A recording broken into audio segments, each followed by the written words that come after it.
almost a programming language, but Notepad C++. Kind of like the Notepad that comes along with everybody's computer. Notepad++ is a free program.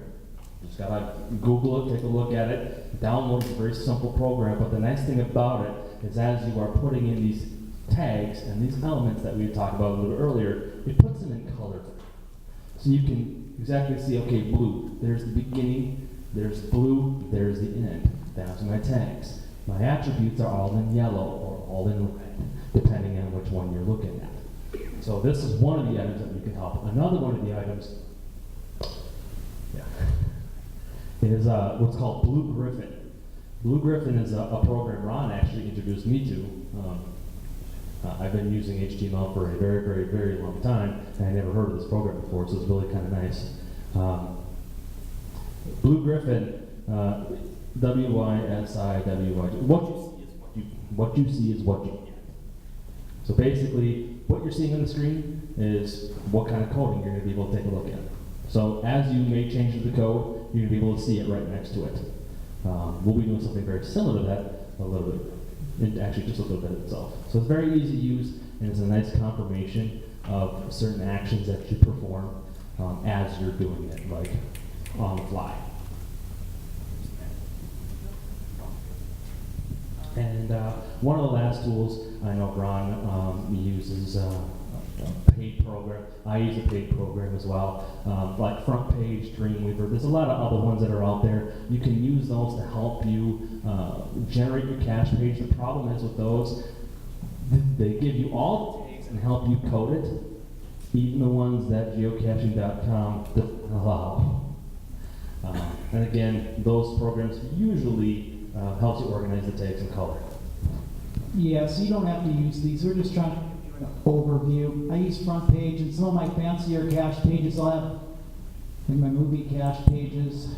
I may have 2 columns and pictures and links on the pictures, and they might look very. I use Front Page for that. I could never do it on my own without it. But you don't need that. We're going to show you a couple, again, in a few minutes. We're going to go over this for real time.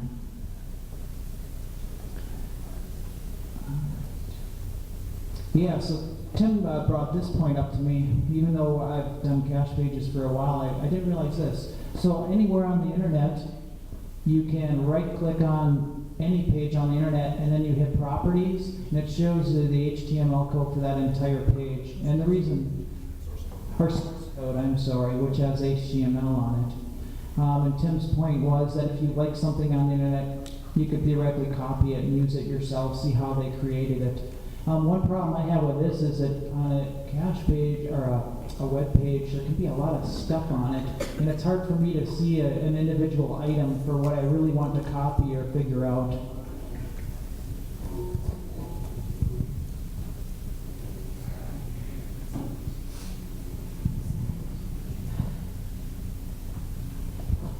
Basically what Ron was talking about, when you take a look at any of the web page throughout the internet that's out there today, there's dozens of programming languages that are out there, not just HTML. HTML kind of lays out the page in its most generous of terms, but you have all of these different programming languages that people use on their websites. If you like a website, try taking a look at the source page, the source code. See if you can pick it up. Google Chrome has a really good tool. Safari has a really good tool. Click on it, and it shows you what coding produces that. So we're gonna start playing with some code, and you get right down to it. I think really the easiest one I found on the internet is the first one here. I know it's a long address, but it's the http w3schools.com with all that there. I love that page. It's a long address, but it works perfect. It's free. You don't have to upload anything, and that's what we're going to use as our little sandbox where we're going to play with the HTML. Make sure it looks like what we want it to look like before we copy and paste it onto your cache page. And I love this one because it's simple. If I didn't use Front Page like I do, I would probably use something like this. And I know Martin, the Goldie Diggers, he uses something like this to create his.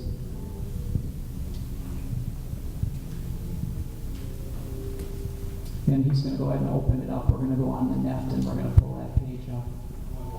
And not right now. Can I ask one question? Go ahead. I have noticed sometimes when I download a cache out of my Garmin, that the description includes the HTML code sometimes. So I don't know if that's because I didn't check that HTML is included or why is that? Actually, every single cache page that's on geocaching.com, if there are HTML tags in there, they will automatically get downloaded onto your GPS units. If they're coded in HTML, it doesn't matter if it was clicked or not, they will show up. You just kind of have to scroll past just a couple of them. That's not always true. Because I know there are pages that have HTML code on them, but they don't come through on my Garmin. I can just see text, which is all I want. I don't know, for me, everyone that's been done and that's actually been done in HTML that has pictures or links or anything like that, I've seen them on my Garmin or my GPS or Magellan or whatever we use. I do, yes, on every single one. The ones that are not coded in HTML, I don't see because there's obviously no coding there. Is there a way to get rid of that? No. No. Not as of yet. I don't know if geocaching.com has something up their sleeve or if GSAC is going to start avoiding those, but unfortunately right now there's no way to avoid that. Is that also for BB code? Maybe that's the difference. For what code? BB code? BB code is something that is a little bit different.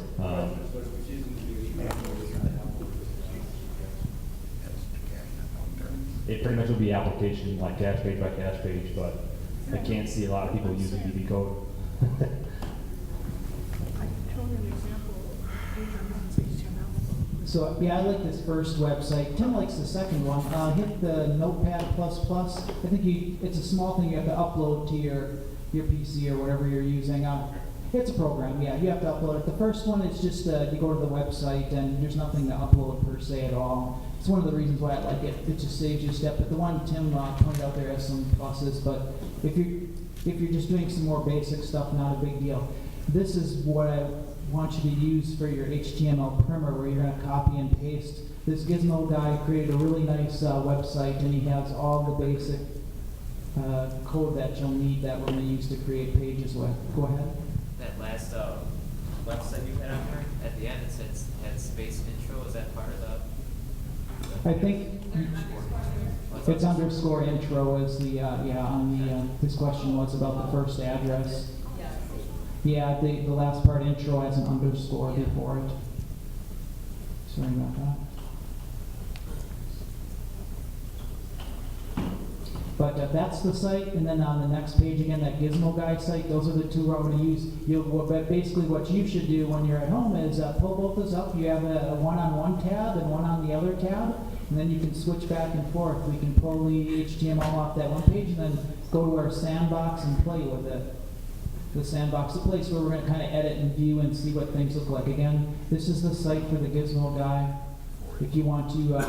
for those of you who get online and you want to pull that up and see what it looks like, that's my 2 cents. Is this site and the other site. These are the basics you're going to need to get started. So, I think one of the keys that you guys want to do, everybody wants to upload a picture or an image to your cache page, because that's the coolest thing. Really, I mean, one of the very basic things. There's actually 3 steps to it. It's not that easy.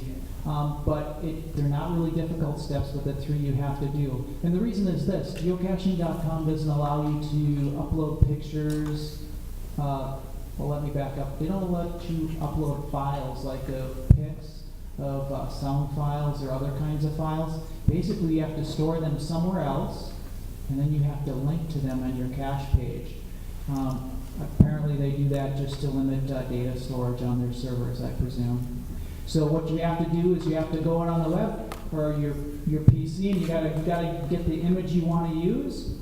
Call that acquiring, so you have it, and then you gotta store it somewhere. Which I'm going to show you is photobucket.com. It takes you a minute and a half to sign up there. It's a free website. I'll refer to it probably in the next slide. Photobucket.com. We'll store the pictures there, and then Photobucket will give us a link code that we can use to make our cache page. And that's why the last step is linking. We gotta find it, we gotta store it somewhere, and then we gotta link it on the cache page. 3 steps. It's not that hard. Once you do it a couple times, you'll be like, oh, that's so easy. Once you have your photo bucket account, you'll be like, this is so easy. My favorite place to steal images from is I go to Google Images. If you go to Google again, you have several options in the Google browser. You can search for images, maps, general search. There's a bunch of other things. Google, as a side note, one of the neat things is Google has a little option in that menu there. You can be additional drop down. You can actually ask Google to search for an image. So like if you're doing a puzzle on the in geocaching and they're asking you what is this image, or you have to come up with someone's name or date for it, you can actually search just using the image. Is that crazy? You don't have to put in a search term. You just search for that image. It's kind of a cheater's way to solve a puzzle of a certain image. You know, it's neat though. And you can use any place to search images. And again, I already told you that GC.com doesn't allow you to store any files of images or any other type of files like sound files, etc. on their website. So we have to link. We have to store them to some other server and then link back. And my favorites, photobucket.com, flickr.com, everybody's heard of that. There's tons of people who use that to store their pictures on the web. But again, it's www.photobucket.com. It takes you just a minute to sign up. So they have to be, all pictures have to be stored someplace on the web. Yes, Carrie's asking, yep, all pictures must be stored somewhere else. And the reason I like PhotoBucket is when we upload the image there, it will tell us it'll give us the link code or the address that we got to put in our HTML. So we can say, oh, go to PhotoBucket, the picture's there. And then the So cache if I page go will home pull and up. all those pictures I got in my pictures, I can transfer them over to. Yes, sir. We're going to get to that in a second. So Carrie's question is, well, you know, we got to get them to PhotoBucket. So we can either steal them off the web and upload them, or use your own off your My Pictures file or off, from your own PC we can upload them, exactly.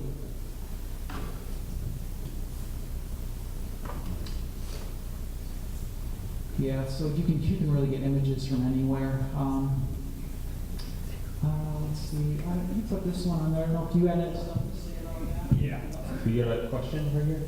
Yeah, somebody mentioned to me the other day that if you have already a website for a cache on a cache archive, Okay.